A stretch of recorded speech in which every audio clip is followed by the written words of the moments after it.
Today I'm watching the Pope's visit at Tacloban and Leyte. There he is. He's visiting Tacloban that has been worst hit by the Typhoon Yolanda. So I've been watching the Pope.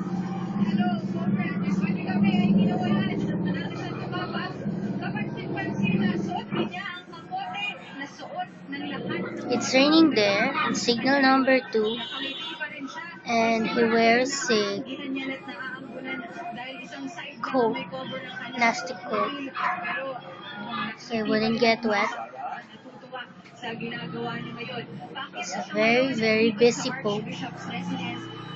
Since after that, he just did a mass at Tacloban, and now he's in a motorcade.